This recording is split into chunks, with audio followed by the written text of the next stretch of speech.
अभी हम लोग गए थे ट्रांसपोर्ट कमिश्नर ऑफिस में एडिशनल ट्रांसपोर्ट कमिश्नर जी के साथ और उनके कुछ अधिकारियों के साथ हमारा अभी मीटिंग हुआ।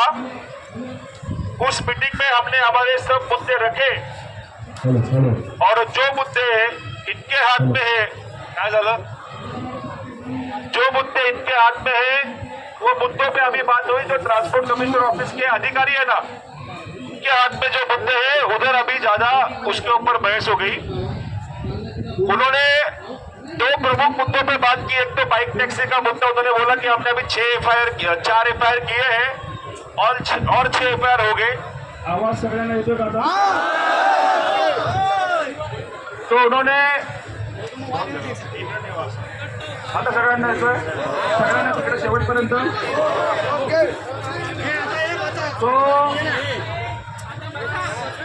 बाइक टैक्सी के ऊपर 4 एफआईआर हो चुके हैं।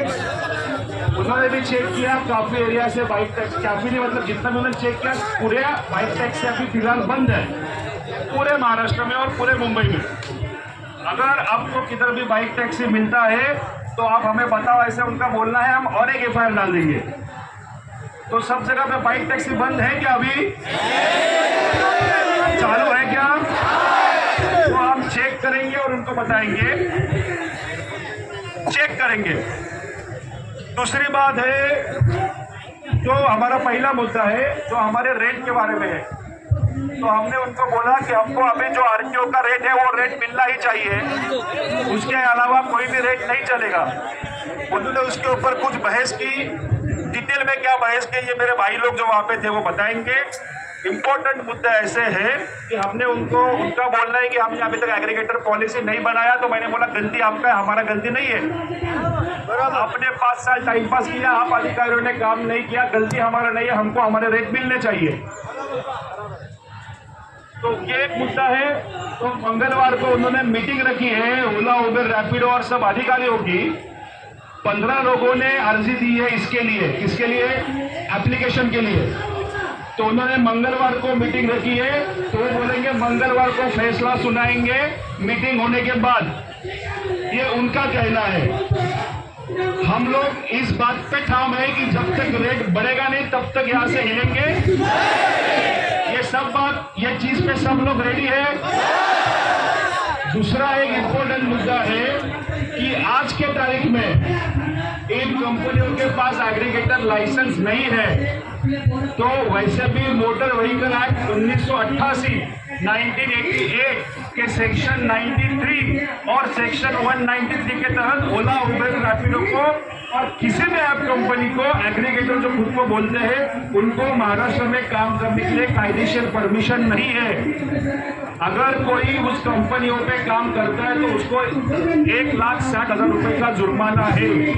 उस तरह से देखा जाए तो जो हम लोग ये कैब कंपनियों का काम बंद कर रहे हैं, जो हमने बंद किया है वो कायदेशीर बंद है और मेरे ख्याल से ये पहला बंद है जो कायदेशीर है। जो हम काम कर रहे हैं वो लीगल काम कर रहे हैं, किसी को डरने की जरूरत नहीं। मैंने ये सब फेसबुक पे डाला हुआ है, सुबह जो मैंने लेटर डाला उसमें, उसके बारे में हमने इनको भी अवगत किया एडिशनल कमिश्नर को। उन्होंने भी ये बोला कि हाँ आप बोल रहे हो सही हो, अभी इन कंपनियों को काम करने की अनुमति नहीं है हमारी ओर से। तो जो हम बंद कर रहे हैं हम सही कर रहे हैं, उनका काम वो नहीं कर रहे, इसलिए हम उनका काम कर रहे हैं। सही बात है। तो आज से हम सब आरटीओ के अधिकारी हैं, क्योंकि वो उनका काम नहीं कर रहे, हम उनका काम कर रहे हैं। हमको गाड़ियां रोक के बंद करने का अधिकार है।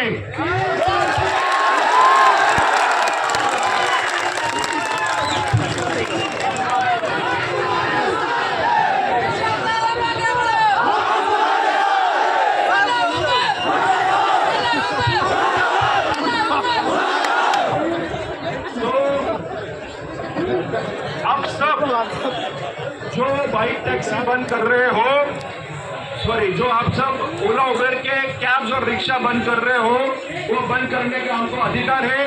कानूनी दृष्टि से जो भी हम कर रहे हैं वो सही कर रहे हैं। सिर्फ ये 4 लोगों ने मिलकर करना है।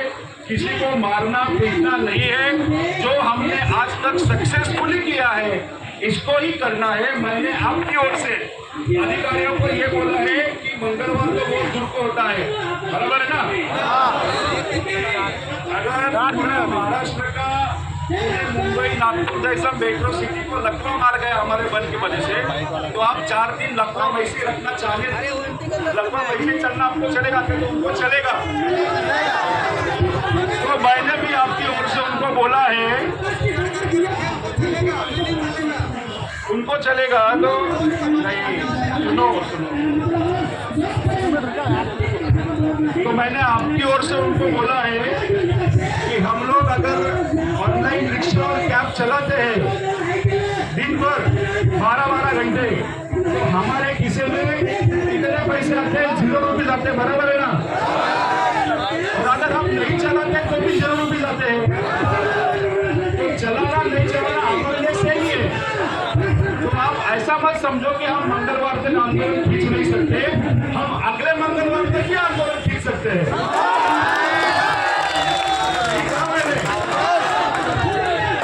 तो पूरे महाराष्ट्र को समझने दो, जो एयरपोर्ट पे प्रवासी आते हैं, जो रेलवे स्टेशन पे प्रवासी आते हैं, बेचारों का जो हालत हो रहा है, इसके वजह